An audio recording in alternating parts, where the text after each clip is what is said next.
I faked my voice for 9 years. I still do.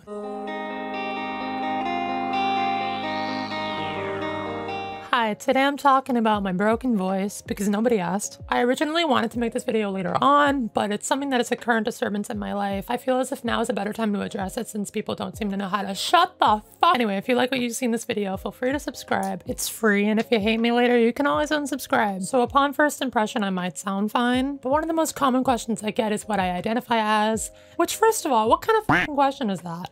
You don't just walk up to someone on the street and go like, do you have a cop? To set the record straight, consider me the post office because I identify as male. I'm oftentimes mistaken for being a girl or a child. Do I look like I'm gonna be delivering Thin Mints to your door? I went to a grocery store once and this person dead ass looks at me in the eyes and is like, would you like a bag, ma'am?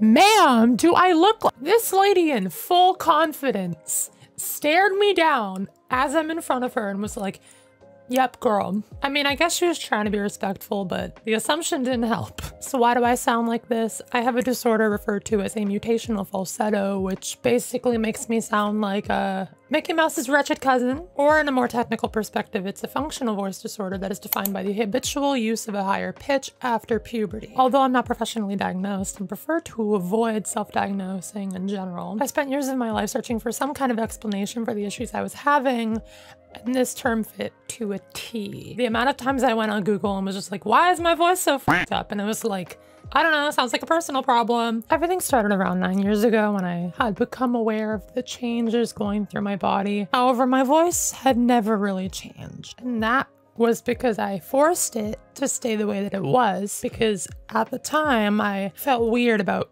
that change happening. I felt weird about people noticing that something was different. My upbringing kind of involved me being surrounded by, you know, feminine figures. That was more so what I was comfortable with. I was closer with my mom and my sister. My teachers were all female. My friends, the people I idolized even were, you know, often girls. And this kind of had an effect on the way I perceived myself. It made me rather self-conscious about the masculine aspects of myself, to the point where I would suppress them.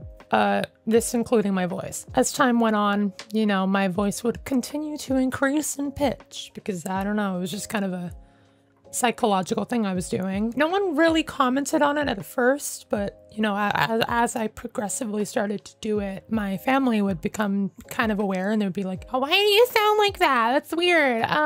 They would ask a lot of questions. You know, they would always make little comments here and there being like, haha, one day you're gonna sound different. And little did they know I was bamboozling them the entire time. Whenever the topic would get brought up, I would usually become defensive and would just be like, it's just the way I sound and blah, blah, blah. You know, what a fraud I was, right? This wasn't really too much of an issue at first because it wasn't too difficult to manipulate and it wasn't too difficult for me to kind of maintain what I was doing. But as time went on, obviously the amount of strain I'd put my voice through, it began to reflect in the health of my speech. My voice would start cutting off and cracking and it'd become really weak and hoarse and it would cause like physical pain in my throat to the point where I would lose my voice entirely at times. This combined with some of the anxiety that I have, especially in like situations where I'm ordering food or speaking to another person, any kind of like social situation, my voice would continue to increase in pitch. And that eventually got to a point where I was pushing it so far where I would just lose my voice entirely and I couldn't speak. This made things rather difficult in situations like in a restaurant or in class. Again, any social situation where I had to like speak to another human being. Even recording these videos gets very stressful and exhausting, frustrating because of the amount of pressure I'm putting on my speech, trying to get a good take. And I understand it's normal to have to retake sentences if they don't come out right, but I struggle quite even to get like a sentence out. Like when I'm recording something in front of a mic where I have to plan what I'm saying rather than like reaction based in the game videos that I make. So what I'm saying necessarily isn't that bad, but it also explains why the videos are so short because I cut out so much of my speech. There's so many outtakes of me trying to speak or do these voiceovers, and they usually end in me getting very frustrated or even just giving up entirely because it just gets to a point where I'm physically in pain. I think throughout this video, you'll hear a lot of imperfection in what I'm talking, because I don't want to focus too much on making myself sound perfect. Because the entire point of this video is, of course, to talk about my broken throat. Currently in my life, my voice is something that I'm known notoriously for by everyone in my life. It's become a massive part of who I am because it's just everything I've ever known, everything everyone else around me has ever known. The irony in that is that it was never an authentic aspect of my character. I created this voice. It's entirely faked because it was just something that I was afraid of. It was something that I was trying to mask, and it was like, damn, don't want anyone to notice that I sound a certain way, so I'm just gonna completely force myself to sound the same for years. And I sound fine now. Again, as I mentioned, there's so many clips of me trying to talk where my voice just fucking dismantles itself. It's exhausting.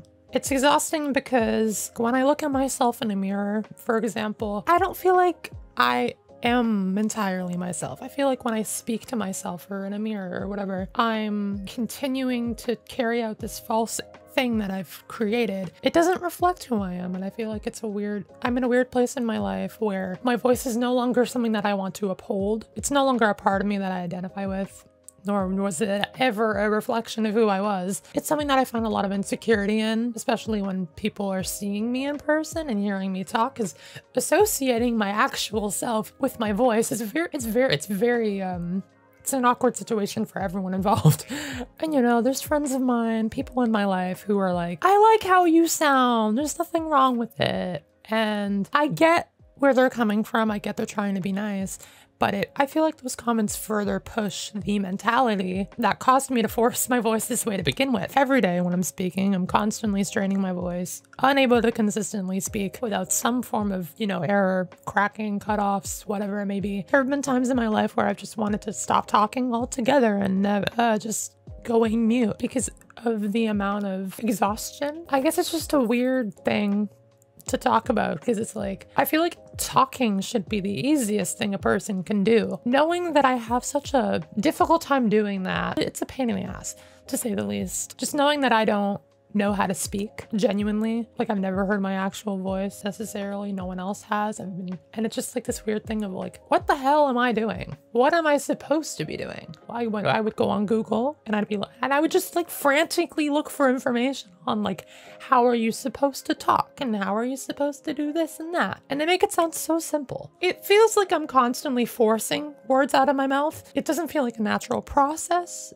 It feels like a lot of work to do. I think the most annoying thing I get from other people when I talk about this is they'll be like, just talk lower. That doesn't fucking help.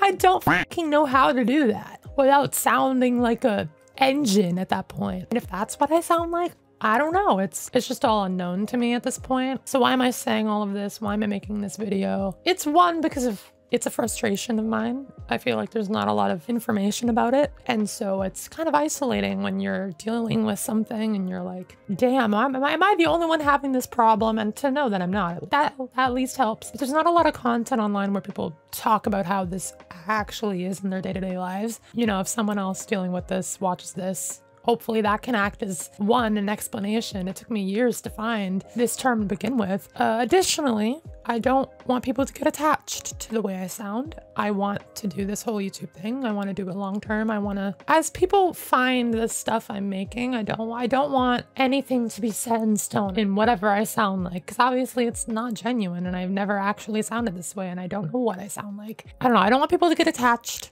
to my voice, because that will further instill the mentality that caused it all to happen. Eventually, I plan to fix the way I sound. I plan to seek out some form of speech therapy to deal with it. But not only is this very expensive, it's also, you know, difficult in the midst of the pandemic. And on top of that, I would have to work on the psychological damage that has been done and caused this whole thing to begin with. Because although I'm talking about it now and I'm putting this out there and whatnot, I still don't have the guts to come on a camera or even to anyone in my family or anyone in my life and speak in a different voice, because it's weird. It's like this is all I've known, and so changing it is very spooky. Anyway, hopefully this video served some form of purpose. Hopefully it was interesting. I know it's something a little different than what I usually do. Usually I try to be, you know, funny and whatever.